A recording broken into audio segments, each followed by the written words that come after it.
You know that song, Hoppo's Song by Phoebe Snow? Because that's the song you named Hoppo after, right? He's half French Canadian, Hoppo. All right, Tony. Make fun of a boy because of his name. I wonder what's French Canadian for. I grew up without a mother. Ooh, fucking hurts every time. Welcome to Cut to Black, a Sopranos sit down. My name is Jim Scampoli, and I've seen every episode of The Sopranos. My name is Jacob Burrows, and I've seen 62 episodes of The Sopranos, and it took them 62 episodes. What with murders? That didn't matter. What with Mario Karting people down? No big deal. Cheating on his wife? Who gives a shit? This episode made me hate Tony. Tony is now a monster to me in this episode, the 62nd one. But who put it together, Jim? This episode, entitled Cold Cuts, was written by Robin Green and Mitchell Burgess. We've heard those names many a times. They're Sopranos mainstays. It was directed by Mike Figgis, who's a new name. This is the only episode he directed. He did direct the movie Leaving Las Vegas, starring Nicolas Cage and Elizabeth Shue. I'm just going to go ahead and blame him for the weird freeze frame transition wipe in this episode, which... earlier in this podcast, when we were discussing another episode, I made reference to this where I was like, oh, wait till you see a transition. For some reason, I remembered it as being in the last episode. I don't know why I remembered that, but I don't know why I thought it was in the last episode, but I've always remembered that stupid moment because I don't understand why it's there, but I'm sure we'll get into it. Yeah, I mean, that one I'd blocked out until you mentioned it just now, but I looked up who directed this because...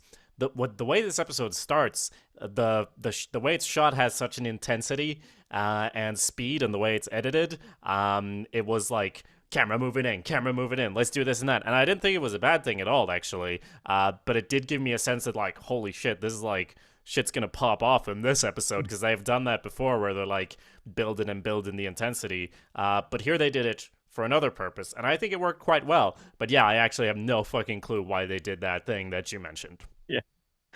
Yeah, because as you said, it does start out with people they're on the docks, they're waiting for a shipment. I guess we learn that it's some Vespa scooters or something like that. They don't show up.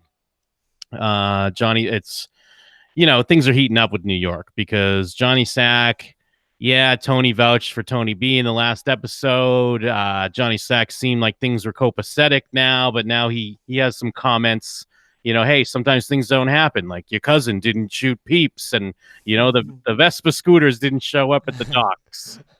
Yeah, exactly. And this next scene is very kind of intense as well, the way it's put together, and like I said, the editing as well from these initial scenes. It's like bang, bang, bang.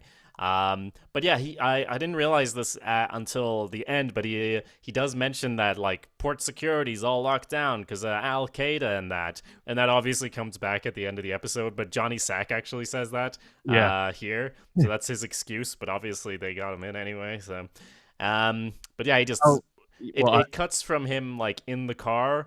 Saying like, oh, your cousin did whack Joey, the Vespa's never arrived, and then it's like vroom, car driving off and the camera moving like fucking crazy in on Tony there. So that's one of the moments I was talking about. I was just gonna call that out too, because it like zooms in from behind the Maserati, like right on the logo as he's speeding away, and then it cuts right up to Tony's face, and it's like, uh-oh, shit's about to go down. Then we cut to a soccer game. Well, shit does go down in this soccer game. You gotta give him that. Janice just goes at one of these other soccer moms who, in fairness, is quite rude. Well, and I think one of the great things about what's been going on with Janice is that, like, even though Janice is still Janice, even at this point when she's still Janice, we've seen that being with Bobby and his family is like rubbing off on her a little bit, because at least she kind of means well here. Because it is that, like, even, Bobby says later, like, she called Sophia her daughter, and she's kind of trying to rep for her family. I mean, she's doing it the wrong way, but at least, like, it seems like it's coming from a better place. I mean, before we even get to the end or some of the stuff with Tony throughout this episode, there was a question I want to ask you. I mean, this episode for sure, but even going in through like season 4 and season 5, in my opinion, I kind of talked about this as we are going into these seasons. Tony is like a different Tony from Tony season 1 through 3, in my opinion.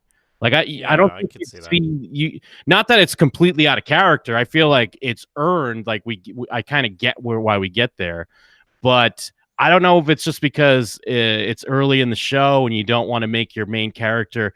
Yeah, you make him a murderer, but you want to make him likable. But you don't want to make him like a complete piece of shit. Or it's just they always planned on like having this evolution. But I don't know. What do you think? Do you think this is a different Tony? We wouldn't have seen this Tony in an earlier season? I mean, yeah, that's kind of like... I wasn't joking when I said at the end of this episode, I was like, oh, fucking Tony's the worst.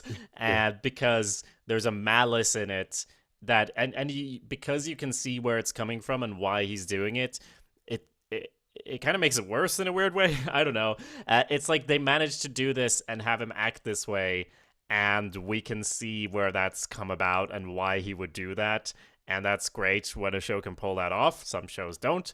But like... yeah, it does feel different. I don't think, and maybe it's a bit. I mean, it's been over a year there since I watched the earlier season or seasons, but yeah, he always seemed like I'm a reasonable guy. I have a temper and I have a mistress, but like I'm just trying to like run my business. And yeah, I like violence, but like that's my big thing, you know, my big bad thing. But this actual sort of real malice is, I don't know, something different. What do you think? Yeah, no, I completely, and I think I've seen David Chase kind of argue against this a little bit, because I think even in the Sopranos session book, they kind of call this out. They try to ask him like point blank, like, was there a conscious decision to make Tony worse as the show got on? And he kind of defends it more that he was always this way, and I guess there's some truth to that, but. Yeah, I feel like it really Tony. I think there's definitely a switch when you go from season 1, 2, 3, and then when you start with season 4, things change a bit and get, I guess, more miserable as they go on. But then we also have him like taking Tony B under his wing, feeling really guilty about what happened to him, elevating him to a high status, even though he did something bad, which I feel like in an earlier season he would have maybe, I don't know, put him out to pasture, like obviously not with their history, but that type of situation. And that's also driven by his weird sort of guilt and negative feeling and rage, or depression is rage turned inward and all that. Yep. Like that's all driven by that as well. So we can see where this is coming from. So I don't think... yeah, I mean, I think we're just maybe seeing more of him being this unpleasant, but it was probably always there. True. So yeah, back to the soccer game. What I also kind of like about this Janice moment is that, yes, Janice takes it to the the ultimate level or extreme level here, but I like that this other mom that she gets in a fight with is kind of almost Janice. Like she almost would be the same, but she's the one that does push first. She gets pushed back and then they fight and she's like on top of her punching her. It's not modern age where people just have it on a cell phone, but someone does have a camcorder, so they do catch it, and it's a viral video somewhat, which she makes the news. Yeah, and it would have been a good story anyway, but then the fact that she has connections to the mob is like, oh yeah, this is going to go on the news and it's going to be a real issue. But even so, before that, Tony's already annoyed. I mean, as we saw at the very start of the episode, he's annoyed about the no Vespas. He comes into the office. This is Satrielli's. They're playing poker as always. Paulie and Silvio and this guy whose name I forgot, who was going to do the thing with the Vespas or whatever. Yeah. So I think it's Carlo or something like that. But yeah. Yes, that sounds right. So yeah, they're sort of talking about how he's getting awfully cute with his remarks, Johnny Sack, as Tony says, which is true. And they speculate, well, it's just weird that you had your little chat at the funeral, whatever that was, as Silvio says, and then suddenly no Vespas. Weird. Yeah. But yeah, I think he gets a call from Carmilla telling him that Janice got arrested, and he watches the thing on the news, which has the thing on the news I even forgot about until this very moment. But there's a psychologist on it. Wasn't he great? Yeah, wait, what does he say? Yeah, because they're just kind of like making like wisecracks and stuff about like the mob, right? Yes. But I don't know, it was just he made me laugh so much because they cut to the psychologist who's sitting with his fingers steepled together, and he has this tone about him like, psychologists are finding certain individuals are particularly prone to rage. And it all does touch on Oh, the theme of the episode, but it and just then made me laugh. it also cuts to Tony, and it's almost like a cartoon sound effect of a thing Yes. breaking because he gets up, he's like motherfuck, like it's right after that, and then you hear like a Yeah. cartoon sound effect of a dish breaking. So yeah, he's geeking out because of the news. Almost any inconvenience will set them off.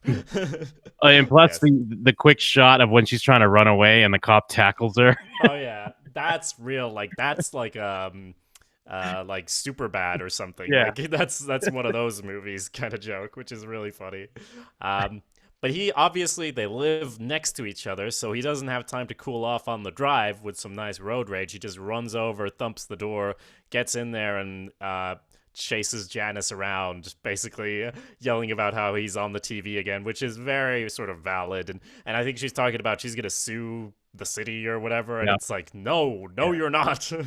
No, you're gonna let this go because yeah, she's talking about her wrist or something, and then Tony does have a crack about. She says something about killing someone, and it's like, Oh, well, that was great. That yeah. was amazing. What a great moment when, what is it? He says that. Let me just find the exact line that she says. That Tony's on anyone's side but hers, and that bitch is lucky I didn't kill her. Yeah. And Tony kind of leans back and goes like, "Well, we know that." And I think it's. I was so with Tony in that moment because Bobby's not barely in this scene. He's like a ghost, but then he says this thing, and there's no way he's thinking that Bobby's there, or even I don't even think that he's trying to like make Janice uncomfortable by bringing it up. It's just like his immediate reaction, and then it's like, oh, what? Yeah. That's how I read it anyway. No, yeah, I agree with that. And then he and it's almost like he realizes or remembers that Bobby's there because then he turns to Bobby and he's like, control your wife, and then he walks out. And Bobby Guinan goes after him and says, it's kind of what I was saying, that it seems like it's at least coming from a good place. She called Sophia her daughter. Although then we see in the next scene, she's like ready to like snap on Sophia for kind of being embarrassed by her and saying that, you're not my real mother or whatever she says. Yeah. And in comparison with the last scene here, even though he's enraged, when Bobby says that he called Sophia her daughter, he's like, I don't give a fuck. And then he's like, well, all right, I do give a fuck, but you need to control your wife. So that's kind of like a sweet moment almost when it comes, like, at least, for Tony, it's a sweet moment. And like you says, she goes into Sophia's room. She's up reading late, and yeah. It is like she goes, "You're not my parent," and I don't know. Did Janice do anything super bad in this scene? Because I don't know. No, but she kind of like she snaps at her a little bit, and then Bobby kind of comes in and he picks up on it because like the energy definitely changes, and it is just a little kid. I know it's like little kids say mean things to adults that they don't understand, but you're supposed to be the adult, and that's when he tells her that she needs anger management because. They have a happy home, and it's not. There's this tension, and there's this vibe with her around that she needs to fix. And in a way, like it is. She's still kind of sympathetic, even though like Janice kind of goes back and forth a lot as far as the character's concerned because she's like a scam artist, and she was like the Olivia fill-in initially when she came. But we also know that much like Tony, she came from the Soprano household. So in a weird way, it's like somewhat out of her control. So you do kind of want to root for her. And that's what makes like where the ending it is, like you said, you're like, fuck you, Tony, piece of shit. Cut out there for a sec. Sorry. Yeah, just about that very scene where she's in the bedroom. I was even like, you're totally right. There's this vibe, and that's enough for Bobby's sort of ultimatum there in the next scene. And I do believe him when he says there's this weird feeling in the house now. But in that moment when she says, "You're not my parents," Janice only says, "I'm here, and I try to care very much," or whatever. So that didn't feel like an overreaction to me. But yeah, it still all adds up. Yeah, I could see that. And yeah, so basically comes down to, as we're gonna see, that Janice needs to take some anger management. From there, what is that when we have Chris and no. First it's Chris and Paulie at the casino. Yeah. And then Paulie gets to be like, haha, now new teacher's pet. Now you see how I feel. Yes, which is kind of fair because we have seen Christopher like throwing shit around his kitchen because he's not the teacher's pet anymore. So it's actually like that's why Paulie was being a fucking dick to you, dude, and that's why like you're being a dick to Tony B as well. You can't switch it off. You're just resenting it, and Paulie's just kind of loving it. Yeah, because they're kind of guessing how much he might be pulling in a night there, and the jealousy runs thick. Then we got Chris and Adriana looking at wedding cakes. Tony this whole episode is Tony ruining everyone's life, because he pulls up and he's just being obnoxious, honking the horn. He won't stop, and they're having a nice moment. Like, it's kind of almost rare sometimes to see Chris and Aid happy, because usually Chris is complaining or he's beating her up or whatever the fuck is going on. And they're having sweet moments getting ready for their wedding, and Tony pulls up and starts blaring on the horn.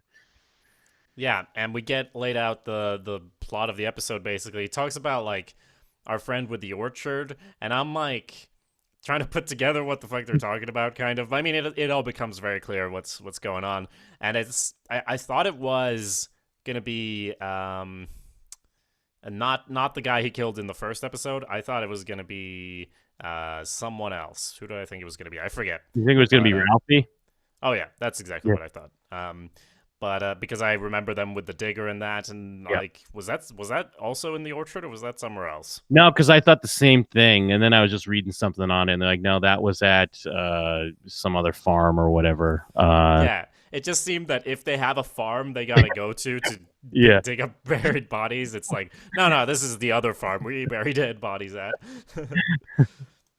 But he gets the mission and says that you're gonna go there with Tony B.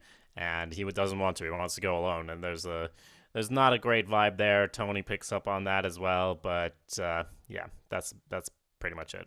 Yeah, then we see Chris talking to Adriana about it, and like, it's nice because it does reframe just the previous scene of them sitting in the front seat and him in the back seat and giving him orders. And now, we've all had this, whether it be when we're growing up, where the older cousin or the older brother, and then when like no one's around, you're being nice, and then when the other older kids around, now it's like, all right, you're gonna be mean. And we've also been the younger brother, the younger cousin, wanting to be with the cool kids. And when he tells the story of how they tied him to a tree for an initiation, and he's out there till like 3 a.m. or something like that. Yeah. And yeah, like you said, it also kind of refreshes that they keep calling each other, cousins and whatever. And Adriana explained, like, this is how Tony's related to Carmilla and blah, blah, blah. I still don't really follow it, but this gives some context to that, because whenever they're talking about family, it's usually their mob family, and it's like not this stuff. But now this is like clearly like, no, this was real family stuff. And the fact that he had a relationship to Tony B before Tony B went away, it never would have occurred to me if not for this. So this all adds a lot of dimension to the growing up of all of these characters.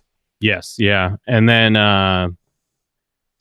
does this have the moment? Yeah, actually, yeah, before we move on, this has the moment where Adriana brings up the, maybe going back to writing or being a male model.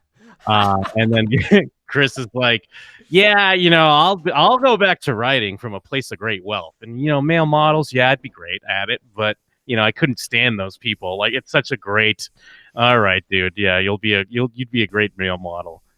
Yeah, I mean the writing from a place of great wealth. Given that he is earning money, I mean that would actually make sense. Unless if his girlfriend wasn't an informant for the FBI. Um, but yeah, the male model line made me laugh a lot because he's like so assuming like, yeah, I'd probably clear house or whatever, but I wouldn't want to be around those people. Yeah, those Come on. douchebags. But he And he does end it with like, "I'm a soldier. When you gonna get that?" She's obviously trying to like pull him away from all of this so that she doesn't have to make the ultimate decision of how this is gonna go. Because even going into witness protection or whatever, uh, he wouldn't come with her at this point. It feels like so. yeah, and also, I mean, this isn't like, I mean, Chris is obviously isn't the brightest bulb, but I feel like we've seen her a few times come to Chris and be like, yeah, what if we just like left? What if we just went away? Yeah. And it's kind of like an interesting visual because the scene ends on he's got his hands like around her neck, like, and it's not, I mean, it's not in like a malicious way, but it's also not that like loving to me either. So just a weird little visual cue there. And then we have Tony goes to the pool, his favorite thing to fuck up Carmella's day, and Carmella finally smartens up and drains the pool. She's got a great excuse for it too, because she's like, yeah, it costs money, and you're not like, I mean, I guess he's still giving her an allowance, but not as much as from what we're gleaning. Yeah. But it's just Yeah. clear because she doesn't want this piece of shit in the pool all the time. Yeah. And yeah, and he comes in and he has this rage, and it's like we've seen like several times, I guess, in this episode, or we will see several times that he's so full of anger, but he kind of, yeah. And also this scene made me think about just breathing, like, which we always like, it's always a prominent character in the show on it. Like, you know, they say a setting can be a character. His breathing is clearly a character in this scene. But also he kind of cools down on his own, which isn't very super common. But it talks about, are we going to throw them an engagement party? And he tries to say Finn's a good kid, and you know, we were that age, they're not that young, and ends it with like holding on to the basket of laundry or whatever and saying that it wasn't all bad. Oh yeah, And then let's go.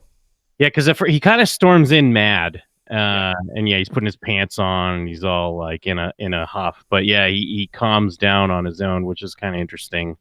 Yeah, it's not super common for him, to be honest, as we see in the rest of the episode. But yeah, so then we have the anger management class, which is fun because it's obviously a bunch of kind of weird, interesting people with anger issues together. I mean, this could be a sitcom. Yeah. And yeah, I think it's eventually like, I mean, initially she's just cutting in and like being super selfish, and I'm surprised people don't start yelling and screaming at her, but I guess they have more experience of these classes. And there's one guy who quotes a line from like a 70s commercial or something, like, "Get their bikes off the lawn, Judy," or whatever. And I do want to call out that Chandra Wilson is the black actress in the scene. She's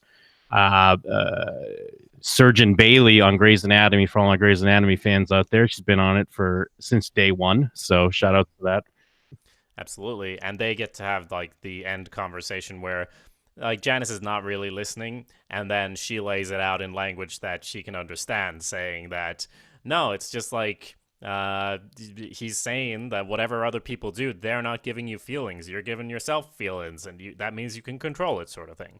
Yes. Yeah. And it's interesting because to go back to the Sopranos session, they kind of question Janice's motives and like how it would be like, is she playing another character here where she's being a better person by the end of the episode? Because it seems like it would take way more therapy to do that. And I guess that's a valid thing, but it's almost to the point of like, it doesn't matter. Like to me, I just buy it, and I get, you know, maybe that's them just because they have to set up this dramatic moment at the end that she's, you know, making strides in progress. But also that just happens. That can't happen. Someone could just try to be a better person, and then, you know, someone else can be really mad about it and try to stand in your way. Well, it's a fair bit later, but we do have Janice and Tony in an earlier scene, I mean, before the ending, where she has been to like 2 classes and she's already like so about it, like it's the best thing that's ever happened to her, and she's been in twice. But the progress she's doing, yes, maybe she is playing a character, but I think that's also the whole point of that type of therapy, that the way you behave, I mean, that is, I've talked about cognitive behavioral therapy and how Tony should be doing that instead. But the way you behave is going to influence the way you feel. Even if you don't feel differently, you can just start behaving differently and you will start feeling differently. So she's obviously forcing it, but that's part of it. Like, if you just force yourself to take these actions, you will start noticing that your thoughts will change, your feelings will change, and just the way you behave is at the center of everything. So if you can control that, and you can, then it means you can make huge changes in your life. Now, she is like, it's exactly the same thing she does when she's like way into Christian music all of a sudden. She's totally into it, so I believe that part as well. Only this is way more healthy than getting into that. So I'm all for it. Yeah, absolutely. And I think it's because, sorry, just final thought on that. I think it's because we see her at the start and how negative it is for her and all of her family. That makes it so much more heartbreaking at the end when Tony just has to tear it down because he doesn't have that, or he doesn't feel like he can do that, and he wants to prove that Janice is as bad as him, which makes it so much more malicious because, like, her marriage is on the line and it actually could get so much better here, and Tony hates that. Yeah, he wants everyone to be miserable like him. Or at the very least, Wanderer. yeah, because at the very least, like, it just reflects poorly on him because, oh, if someone else can do it, why can't I do it? No, they're just like me. Then we have, Chris and Tony B heading up to the countryside. And Chris is like a little annoyed. Tony's putting his feet up on the car. We hear about they're just doing some small talk. Tony B talks about how Ichabod Crane, they used to call him that. Some very sorry people, because he was afraid of Sleepy Hollow, I guess, but he also does have an Ichabod Crane look, so it is like a weird thing that they nailed. But yeah, it's like I like these moments as it built, like the relationship between these two build, because Chris is obviously, a little bitter towards him, and I think we start to see Tony B, the Tony B IQ we've been hearing so much about. As we see, he kind of like works people in a weird way, because he completely works Chris, where he gets to the point of like, I mean, I'm jumping ahead, but when he's like, Benny was complaining about you getting the casino. I told him you deserved it. Yeah. And I mean, it's also just very simple in the way that it's exactly what Christopher was saying from earlier, which is whenever Tony B wasn't around, Tony Soprano was really nice to me. So indicating that he was usually alone with Tony or had the two of them. So he always saw Tony B as the guy who came in and made Tony Soprano be awful. Yep. But it's the dynamic thing. So now that he's alone with Tony B, he's actually the guy who's nice and pushes him along on his bike or whatever, Yeah, absolutely. And then what? Yeah, we have Tony and Melfi. Did you discuss you and Carm making love? I forget what Tony kind of even gets into about this, but she's just asking about that, asking about his depression. This is where we hear about how depression is rage turned inward. I think Tony says revenge is like serving cold cuts here at one point. Yep, which is the name of the episode, Cold Cuts. Yeah. He brings up Janice, like, so obviously last week, and Melfi's trying to do this, like, she's like us checking in once a week, and we're like, oh yeah, do you remember that thing? And the Sopranos is like, no, this is about this now. So that's kind of what Tony does when she tries to talk about like the big revelation and almost having a panic attack in that. And Carmilla and he's like, I haven't really thought about it. And he goes into what's going on now, which is his sister and rage and that, and that's how they get into the Soprano temper, and how he says that the good old mobsters, they just smiled and nodded and they were calm and they made sure you got it later if you were like not great. Yeah. He gets the great line as well.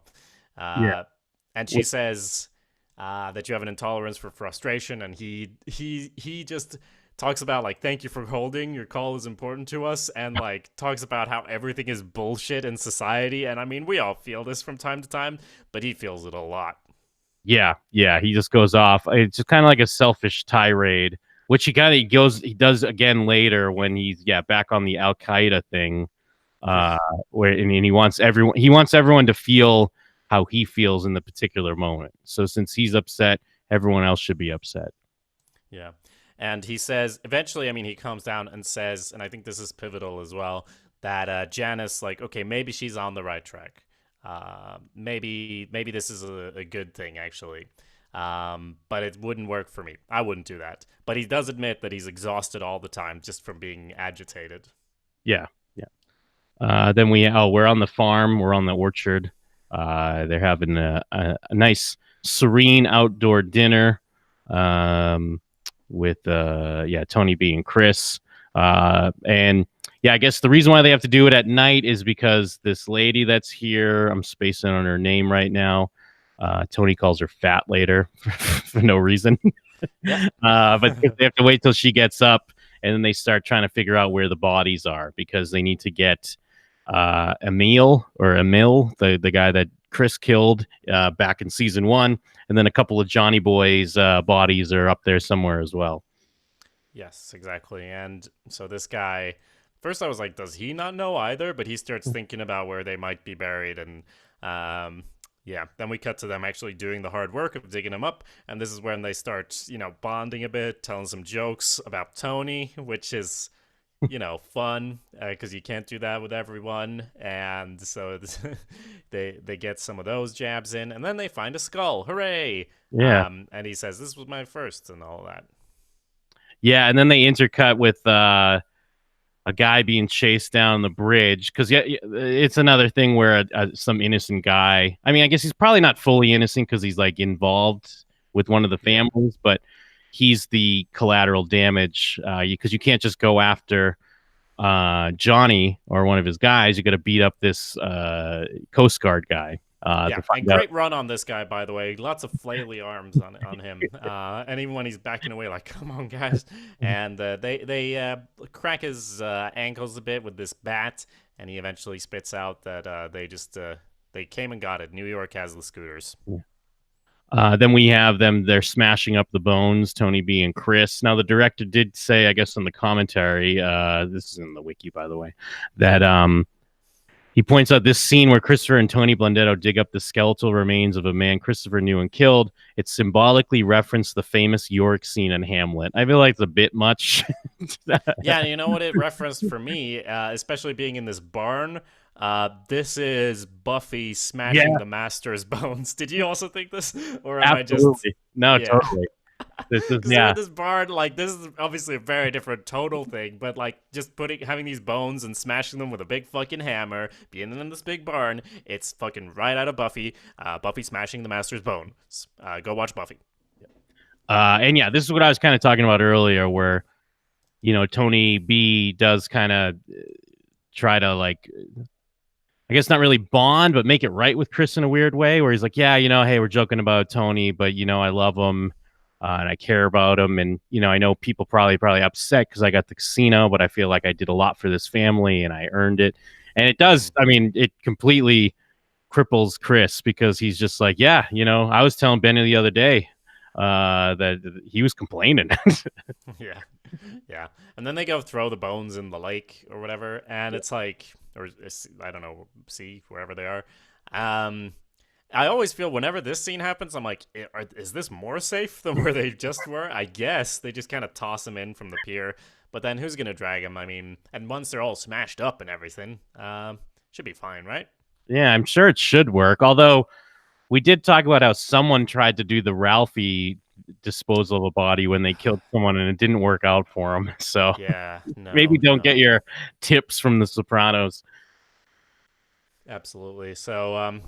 So next scene is Tony, he has the confirmation now this is great. That the scooters and that Vespas aren't his. What did you find great about it?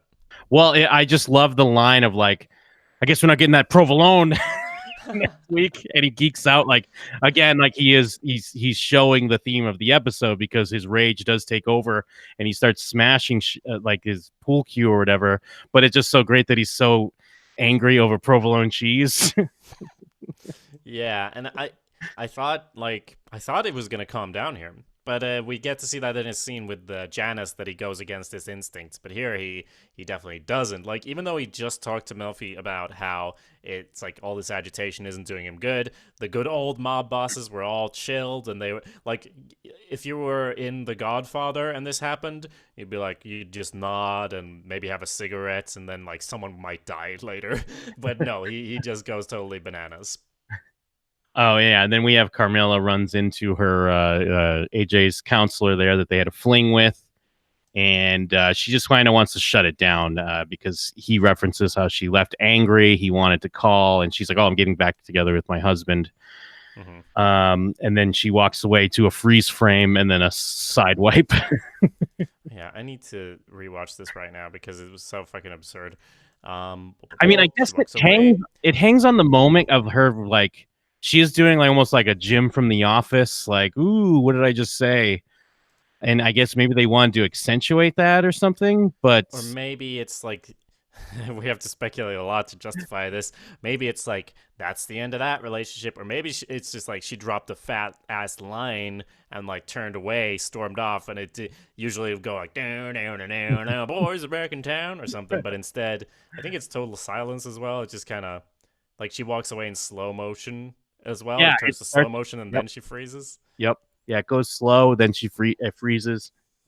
Has anyone like tried to explain this? Did you read about this in your Soprano sessions, Jim?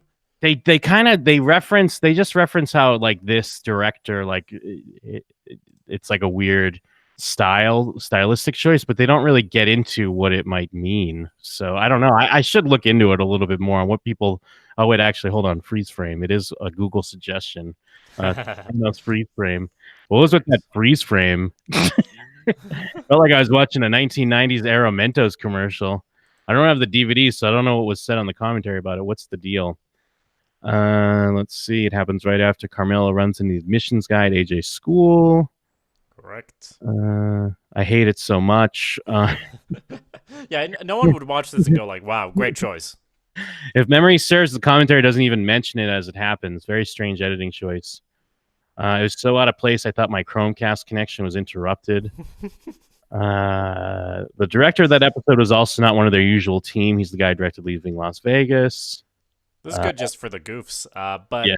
I mean, they have done... Didn't they do, like, when the flashbacks and that, it would do weird shit and, like, freeze frame, black and white, star wipe. I don't even remember, but I reacted to that as well. So I would say he's not outside the framework of what they've done on The Sopranos, but still, it didn't make any sense to me when they first did it either, and now they're doing it in present day without a flashback or anything. Yeah, because I remember it was in one of the flashback episodes where they did a strange thing like that, and that's when I brought this up. Although some people here, this is on Reddit, they're talking about it. Figgis, the director, claims he didn't know anything about that transition, and that maybe David Chase or someone else threw it in. Yeah, so it's weird. I guess it is kind of like, what the fuck? What is that about? Yeah, I guess, I mean, it all depends on the production, but the director wouldn't necessarily have final cut, so someone did this. Who did this? Who's responsible? No one wants to take responsibility, huh? Well, we're gonna find out. We're gonna we're gonna be detectives on Reddit. We're gonna find them, dox them, put them where the fish sleep. What is it? Was it your cousin? Did your cousin put the freeze frame in my episode? That's my, Tommy Sack always starts low and fucking goes high. Yeah, good stuff. Yes, so speaking of our cousins, like this is we get to see in this episode, because we go to Tony B and Christopher and the old man sitting by the lake drinking some wine, except Christopher's not, which they comment on. It's like Christopher talked about how it was like a sanctuary or like a real like lifesaver for an inner city kid, as he puts it, to come out here and like and actually get to experience something different. And I think that's exactly why Tony shows up, because he doesn't have the pool anymore and he's really upset in there in the city. So this is kind of like pool 2.0. Yeah, and we see Uncle Pat, like when they bring up how he's not drinking, but he's like, they're like supportive about it. And as we see later on, because Tony isn't, and then Pat does kind of starts to remember where the bodies might be as well. And Christopher calls him Johnny Mnemonic, which is one of the references that I did get. Usually I don't. If you haven't watched it, Johnny Mnemonic is a Keanu Reeves movie. I mean, it was a book as well, I guess. But it is so terrible, and it has so many fantastic lines. Yeah. But I love imagining Christopher watching that and thinking it's like as good as The Matrix, because it's such a shit like sci-fi thing where the acting's so bad and like so many great lines. I've just watched it with my friends and quoted it back and forth because it's definitely worth a watch just for that. But I love the idea of Christopher watching that and remembering it and referencing it to two people who impossibly could have watched this. There's no way they know what he's talking about. Well, and yeah, that's a classic, like when you want to watch a technology movie where everything sounds so ridiculous, like in comparison to our phones and computers we have now, because I think they're like because the whole thing is, if you don't know, he's a guy with like a hard drive in his brain or whatever. Very Black Mirror before Black Mirror, but they're like, it's 100 gigabytes, or they might even say 100 megabytes or something ridiculous. And they're like, oh my God, can you believe it? Anyways, that's Johnny Mnemonic. Yeah, it's a really good one. Oh, it's based on Neuromancer, I guess, which is like, from the 80s. And this is like not to get too into it, but this film came out when, this is the book. I'm trying to find exactly when the film version here came out because it was like right before The Matrix. It's from 95, and The Matrix is what, 99, is it? Yeah, 99, yep. Yeah, so it's like within the same decade, but there's no way you can believe it's the same decade watching both of these. And the same actor, obviously. Anyway, that's a bit of a tangent. Johnny Mnemonic. Good one. Good call, Chris. That's right in line with like how Chris writes and like the movies that he would enjoy, I suppose. Yes. I love that one. We can start the next episode with a Johnny Mnemonic quote, I think, instead of Sopranos, just because. So we get the scene I referenced earlier where Tony is hanging out at Janice and Bobby's place, and Janice is transformed. We already kind of went into this, that she's actually behaving differently and says it's the best thing ever. Tony says, it's just so people can walk all over you. But she's actually feeling better, and he managed to like get some enthusiasm for it and say like, I'm happy for you, really. Like, and the thing is, it's so weird because I think he is, but he hates himself, and that's the reason he has to do this thing later, right? Yeah, he plays it so well because I agree. I do believe that he's happy for her, but like they hang on him for a minute, and he's kind of not, but it's mostly because he's upset with himself that he can't, make progress or be like more positive in that respect as well. Because as we've seen, his rage has been kind of controlling him. I mean, throughout the whole show, but especially this episode. Yeah.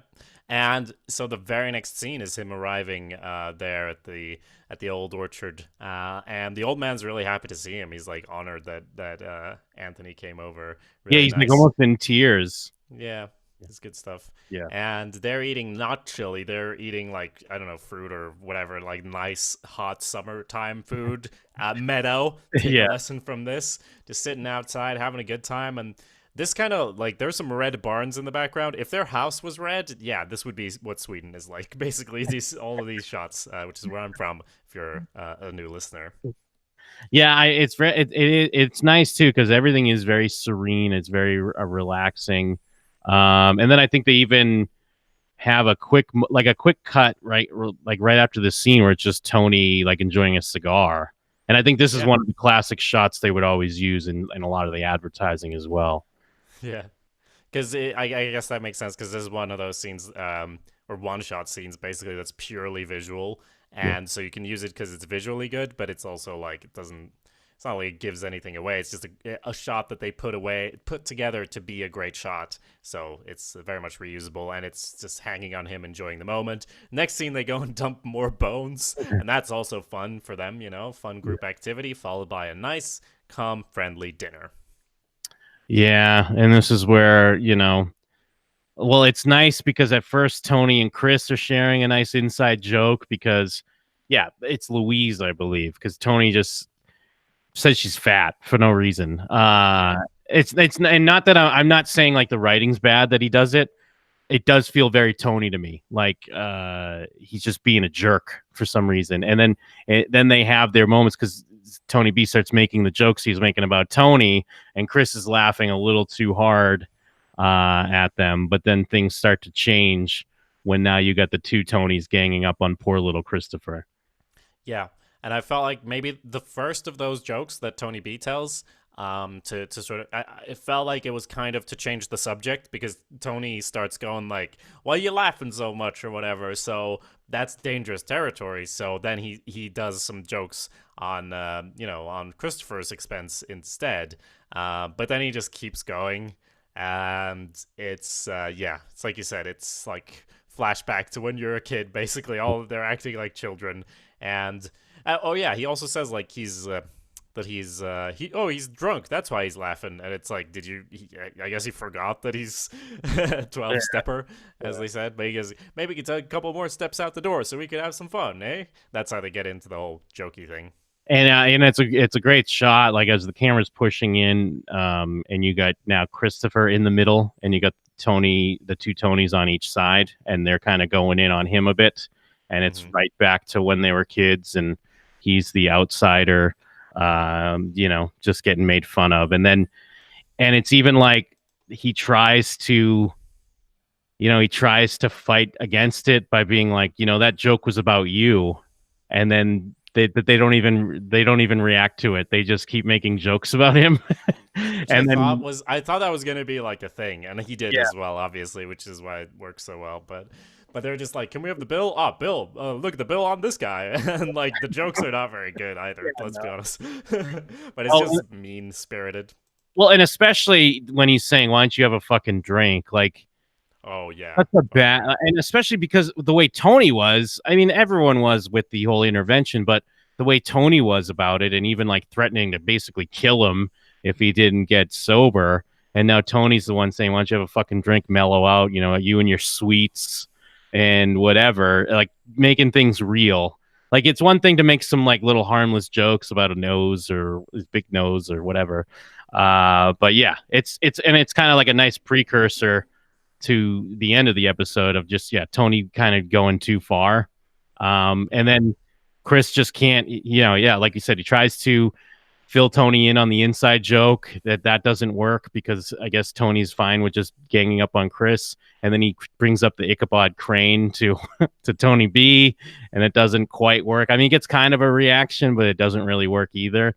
And when Chris is driving home in tears, like it's so good. Like I'm almost like welling up, like Imperioli, like he kills it. It's so good. And it's so heartbreaking.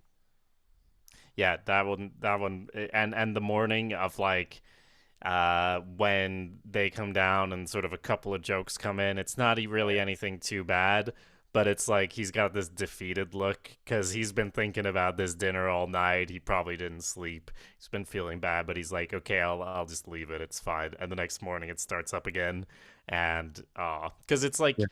Last episode he's like yelling about Tony B's got this, I'm a favorite, etc. But it's like he's mad about it, but he's not sad about it.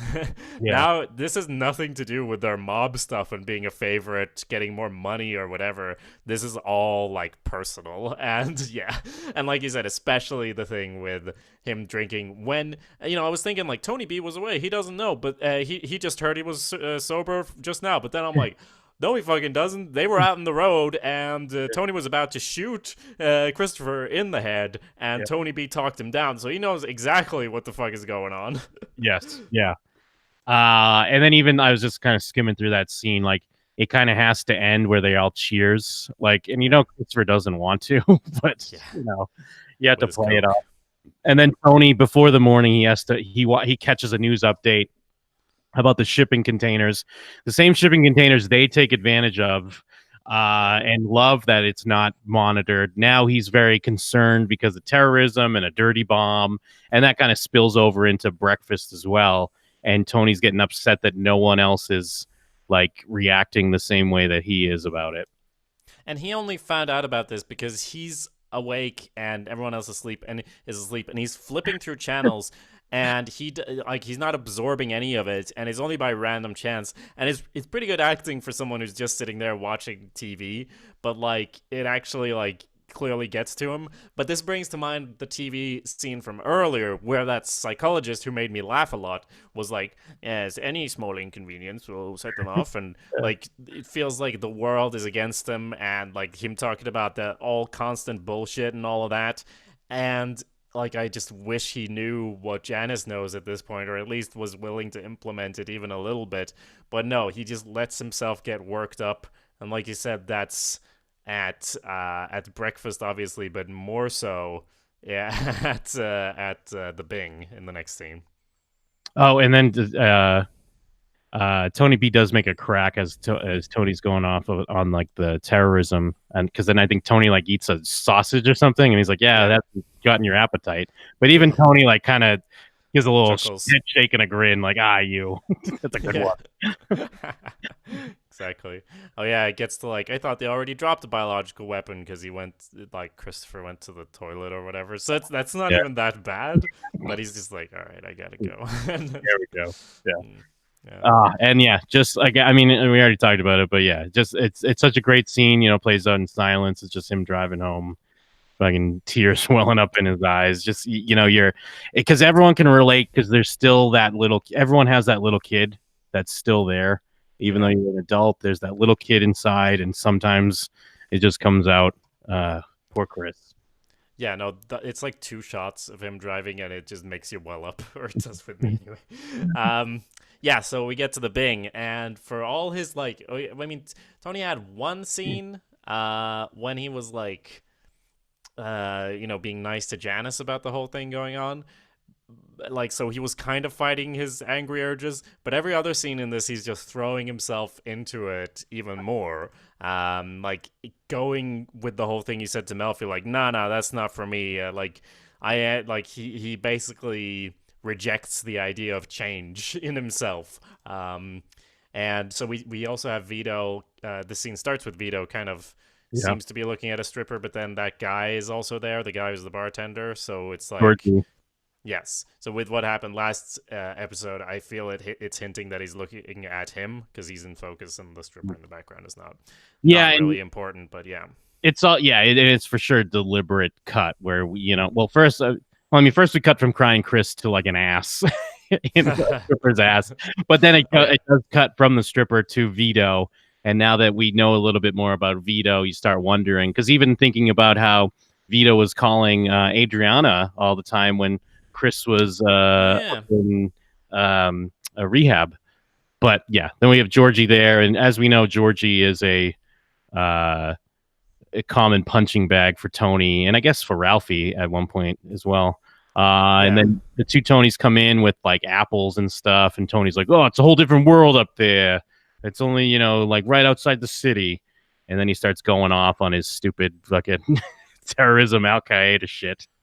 Yeah, and there's a whole like maybe it's just the 1-2 punch, or like the triple punch of him being really mean to Christopher, then coming in, and he's beaten up Georgie before for like nothing, but this time it really is nothing. Like he's just saying like, "Oh, you gotta live for the moment, because we all might die," and he's like, "Well, you know what? You deserve a glass to the fucking face for that one. Live in this moment, motherfucker." So there's that, and then the next scene, obviously, with Janice. So at the end, I'm like, "Fuck Tony."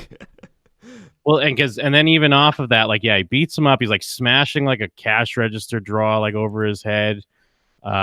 He throwing glasses off of his head. Money's going everywhere. So this is not the work site from last episode where it's like, haha, I knew that was coming. This is really like, our boss is a fucking ticking time bomb that just keeps going off somehow all the time for no reason.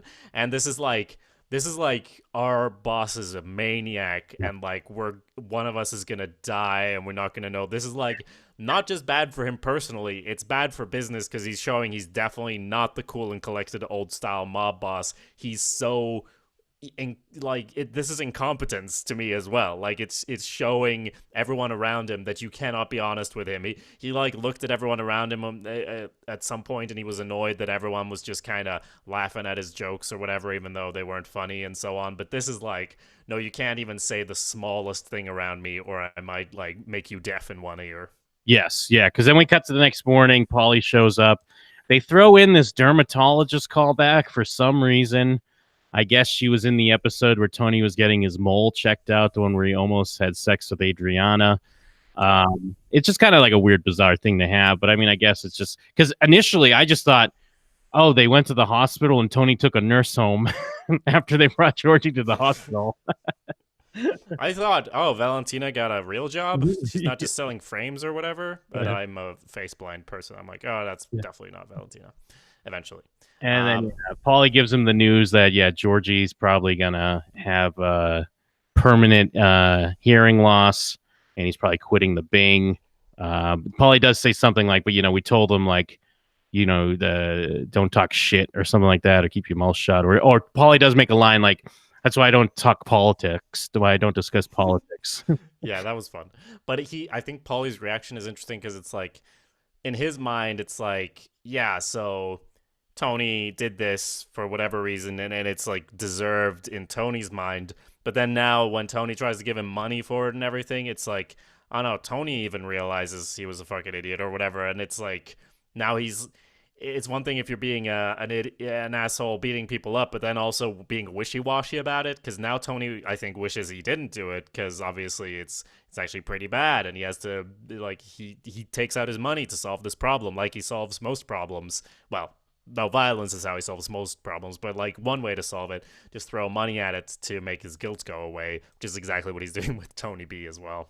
Yeah, and plus, like, the other side of it is I don't know if I would trust Paulie to give him the money. That's my other thing. Or at the very least, he's gonna wet his beak.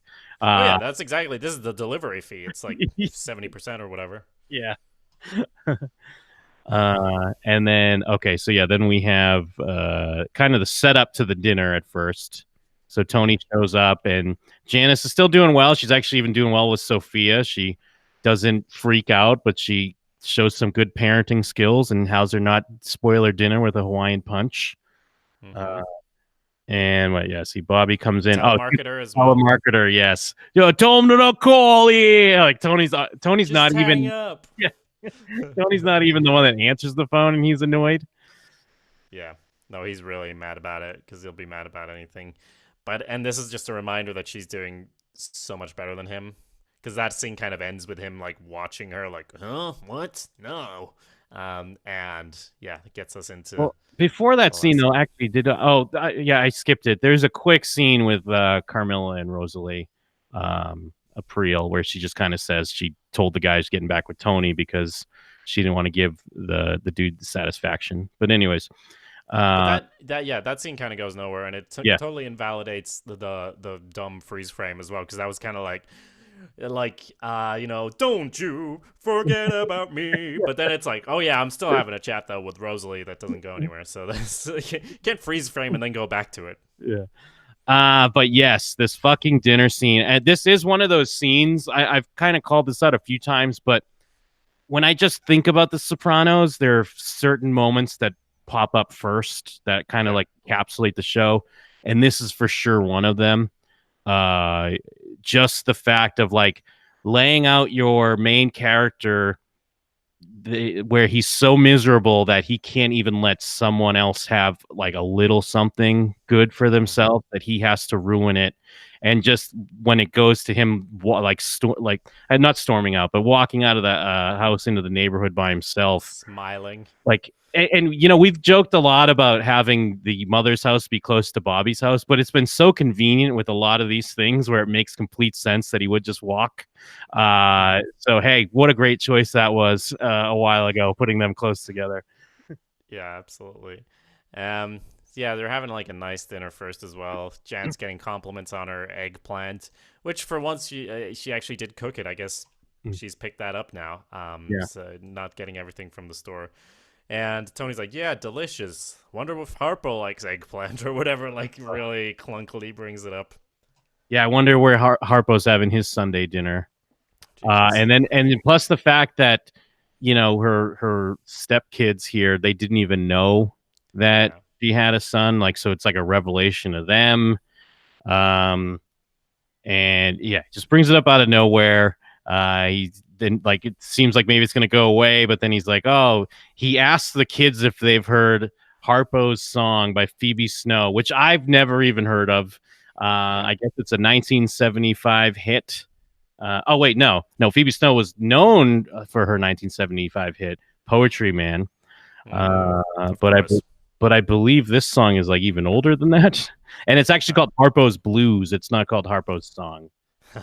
Well, yeah, you can't have them quote or reference anything and do it correctly unless it's Johnny Mnemonic. They're gonna get it wrong. Okay, well, no, okay, so, no, Harpo's Blues did come out in '75 as well. It reached number 20 on the adult contemporary charts. Very good. Yeah. So that's, I mean, that's rough in itself. But when he goes like from the intro, I wonder what French Canadian is for "I grew up without a mother," and that's bad. But then he has to do even worse of going like, what is Sacre it? He says, bleu. He goes, Sacre bleu, where's me ma? Where's me "Where's mama? me mama?" And yeah, that's it. I mean, the most common collected person would freak out at that. So yeah, and Tony loves that he can get her running around, running after him with a kitchen knife. That he's complained about her temper. Her temper has gotten them into trouble. Like the same way it gets him into trouble. There's gonna be like a court thing from the whole soccer mom thing. She killed her ex and they had to fucking clean that shit up as well. And then he's like, no, I want you down in this fucking pit with me. I want to show you just as bad. And it's like his smile as well. He's like grinning there as he's walking out. And yeah. Well, because even before that, because poor Bobby in this situation, like, Yeah. because he can't really do anything because Tony is his boss. And it's not just a regular job boss. This is his mob boss. And even just the small moment of how, like, when it's first building up and Tony's bringing up Harpo and kind of Bobby just reaches over and kind of like holds her arm, like, just to console her a little bit, but Tony has to keep pushing it. And yeah, in his smile, it's very reminiscent of Olivia, because like she totally laughed at him when he fell down the stairs. Remember, like, he falls off the stoop and his gun falls out, and then she kind of chuckles, and it's like coming from the same place. And I think the Sopranos Session book breaks it down a bit as well, like the outward rage that they both show, like when they're fighting or beating people up. That's Johnny Boy Soprano. That's their father kind of coming out. But then, like, more moments like this where you're really pushing someone is Livia, and kind of they have that both going on as the Soprano kids. Meanwhile, their other sister who moved away, she's doing great, I imagine. I imagine she doesn't have any moments like this. Her life is like an ABC drama or something. We're over on HBO. We're not having a good time. But yeah, that is wraps up on the episode. He walks away, and we sort of get the credits coming in. Like, it's a wide shot, and it felt kind of 80s movie style as well, kind of like in the style of Don't You Forget About Me. Them walking away there, and then the credits come up, and we fade down on that. So this is well, in this case, I like that choice though. Like, we're goofing on the transition because I don't get that at all. But yeah, it is weird how the shot holds and then the credits come up over the shot. But I think it completely works because here he is. The fucking here's the angry man walking alone. He always walks alone or whatever. But the unhappy wanderer. Yes. And I actually really liked it, and it also has that soundtrack, which makes it feel. I think that's why I thought like 80s stuff, because it's like, I'm not like anybody else, like rock music. So that's the badass moment that it should have been maybe before with Carmela of like, don't you? But no, it's here instead. So it's a really good episode, I think, because it's very it doesn't go off in a lot of different directions. It has like this one thing going on, and even though different characters are involved, it's very collected, and that's what I've been feeling as well with this season in general. Maybe comparing it seasons where stuff is great, but sometimes there'll be an episode where it's like, why are we talking about Christopher Columbus on this storyline? It has nothing to do with this other storyline. And here it's like, no, this is a fucking story, man. This is one thing, and we're pulling all the threads together. Don't just watch. Yeah, let me see if I have the clip real quick of